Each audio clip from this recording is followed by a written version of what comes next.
Hello everyone. The following is a blind psychic reading, sometimes referred to as remote viewing. This is about the infiltration of the New Age community and some confusion around the good ETs and the bad ETs and the influence that they have over the New Age community. For those of you who do not know, let me explain what remote viewing is. Remote viewing is where there is the target, which is the thing that the psychic or the remote viewer is tuning into. They do not know what it is that they are supposed to be reading. There is a tasker who determines what it is that they're going to read, and they take a subject, a person, or whatever it may be, in this scenario, a name of a person, and associate it with a random digit number. They hide this information from the person doing the reading, but they take just the number and they give it to the reader, so that the reader receives the number and simply is told, do a reading on this, whatever it is that it may be linked to, whatever this code is associated with. So the reader simply reads whatever comes up. In this scenario, it was that same thing, but the only difference is that generally most remote viewers have very specific protocols that they follow, but in this scenario it was really just as simple as what I just described, without the remote viewing terminology and exact procedures that are generally followed. However, those procedures vary through different remote viewing techniques. And so some would say that that is not truly remote viewing if it isn't done within one of those specific techniques. But regardless, many people are calling all sorts of things remote viewing these days, and they don't even do the basics of what I just described already. In fact, some people just do psychic readings and call it remote viewing. So regardless, I'm going to say that generally you could loosely say that this is a form of remote viewing. Now, I came to some very interesting conclusions in this video about the intricacies and complexity of the situation regarding ETs and their assistance or neutrality or negative impact upon humanity, and how things are much less black and white and maybe much more confusing than previously thought. This reading was one that actually changed my perspective on many things. After questioning the results, many of the results were later confirmed by another psychic friend of mine using the same process as what I described, as well as doing further research, which further confirmed both of our results as valid and accurate. As I said, what I discovered changed how I see things. The narrative of the good ETs versus the bad ETs is oversimplified, and there is much more going on behind the scenes. Within the newer remote viewing of a different woman that is a mother of hybrid children that are half ET, it has been becoming more and more clear that there is a psychological manipulation going on within the New Age community, or the New Age movement. And I have realized that there are many ET groups, some of which are helpful, some of which are negative, but let's not forget about all the complicated and ever-shifting politics of our world and how this is no different for the ETs. Let's get into some of what I saw. There's a cheerful, whimsical style to this woman. She has the spirit of a dancer. She is very playful. There's something theatrical about her. I see a monster type being come out and scare her. At this point, I started to tune into some of the manipulation going on behind the scenes. I feel that the ET disclosure community has been infiltrated to bring in dogma and confusion on some level. It's like this witch doesn't care anymore about anything, so she stomps in the puddles. This woman sees the witch, that being the person I'm reading, and is terrified. She sees some dark things taking place, but she doesn't really understand it and tries her best to pretend she doesn't see it. This feels like some very dark stuff is going on here. This feels like torture and death.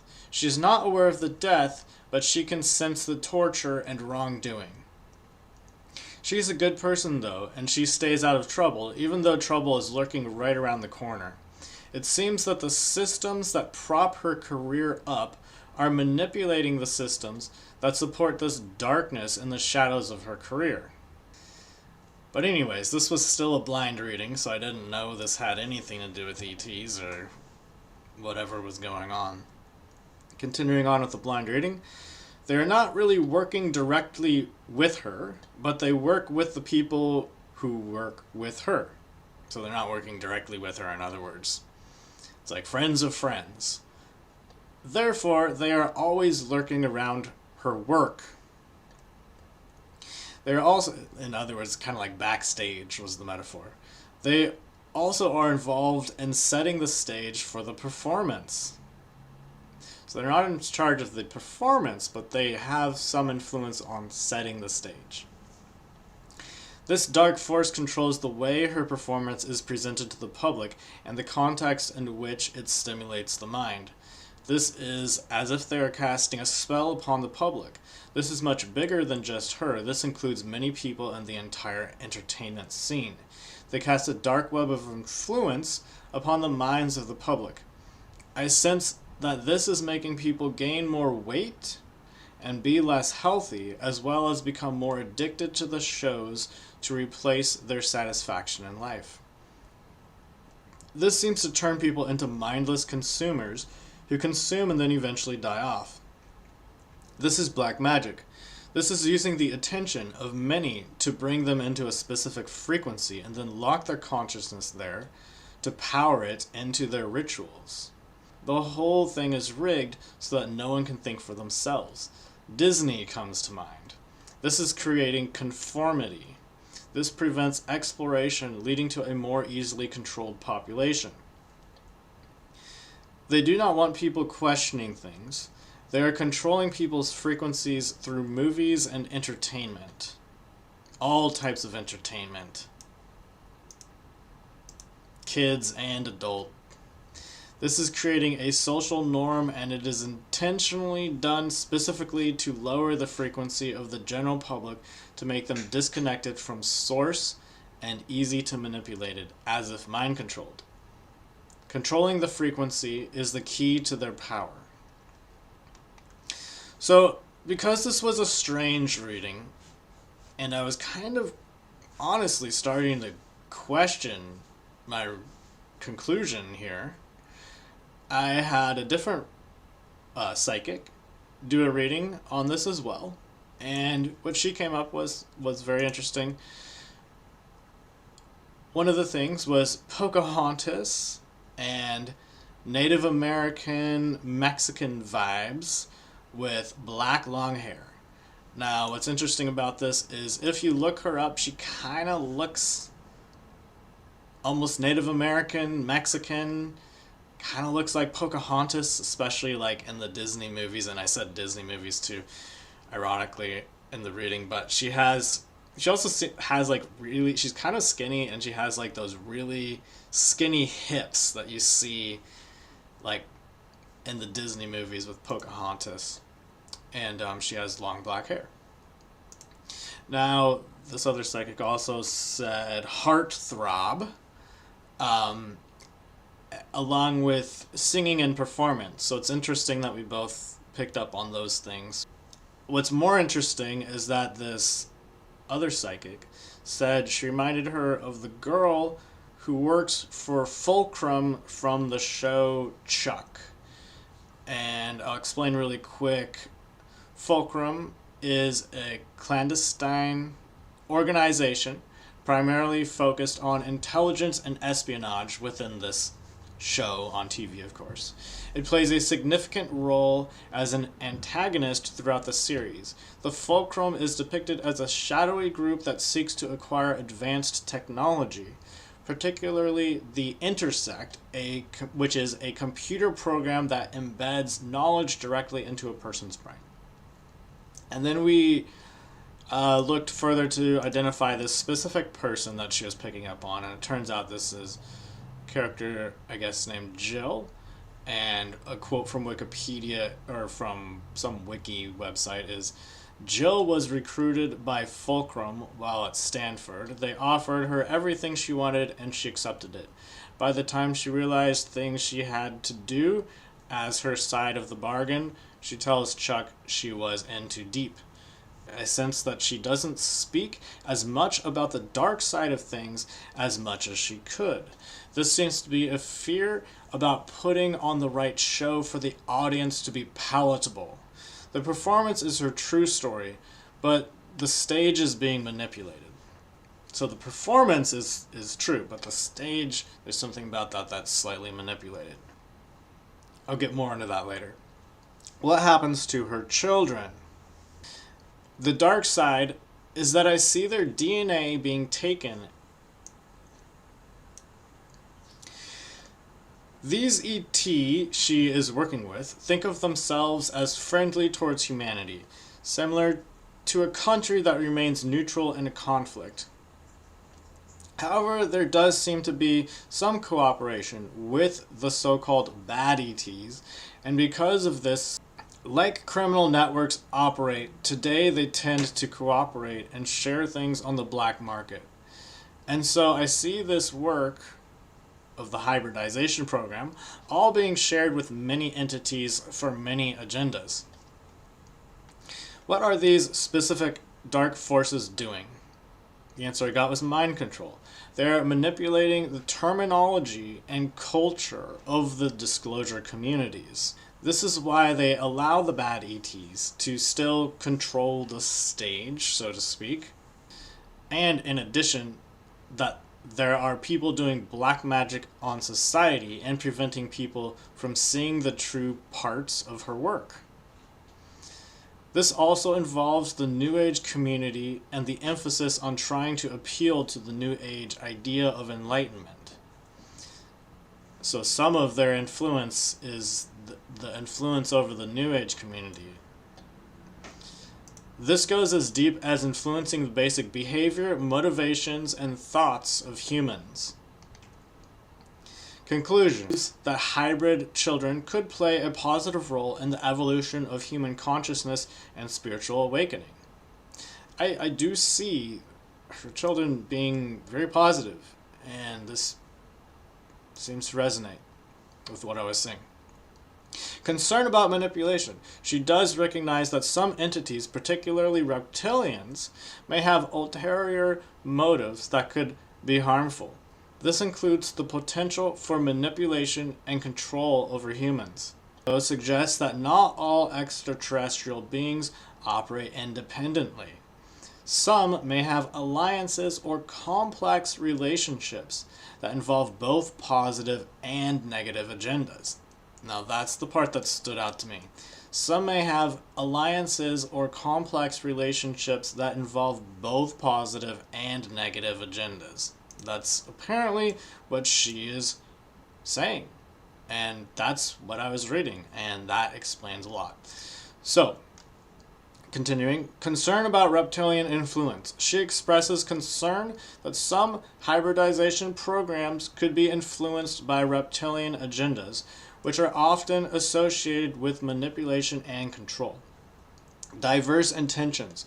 While she acknowledges the potential for negative influences from reptilians, Orozco also believes that other extraterrestrial beings involved in hybridization may have more benevolent intentions aimed at the betterment of humanity. So it's a mixed bag, sounds like. And my final thoughts I wrote at the end.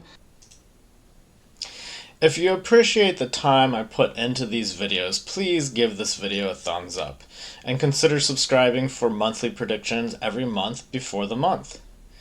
And here are some clips from my blind reading on Bashar, who is a channeled entity. Remember, I didn't know who I was reading, and therefore I had no preconceived ideas or narrative in my mind. Hello everyone, this is a psychic reading on Daryl Anka, or Anka, however you're supposed to say that. He channels a being called Bashar.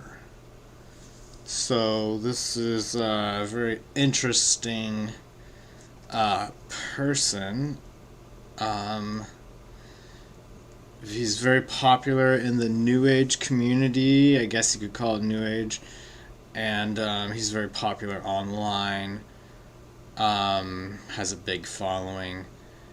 Bashar, the being that he channels, is described by him as a quasi-physical being speaking through channel Daryl Anka from what we perceive as the future. That's interesting. I just clicked something that I was reading about the future being involved. That's interesting. So anyways, when I was doing this reading, of course, all I was presented with, I didn't know who it was. All I knew was I had the number 789012 and the word he to signify that it was a male human that I was reading. And what came up is the following. It seems this person does have a lot figured out, but a lot of it seems like mythology or something that is not quite exactly the whole story. Some of it seems fabricated, as if it were a story made to cover up something else going on. He is presented with mostly the truth, but some of it is wiped over with oversimplification in order to hide other things that are not supposed to be known. It seems there may be some convenient explanations for things that are not the entire truth. He may feel he has the truth regardless.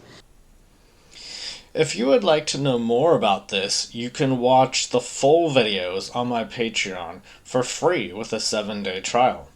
I have posted extensive overviews of the situation in text as well as videos on my Patreon. You can also join for free to see my public posts. For free, of course. My Patreon is somewhat of an encyclopedia of many people and subjects, except it doesn't have a glossary, so you have to use the search bar. I have hundreds of names, as well as hundreds of crypto coins and stocks to search from as well. Check it out for free with the link below this video.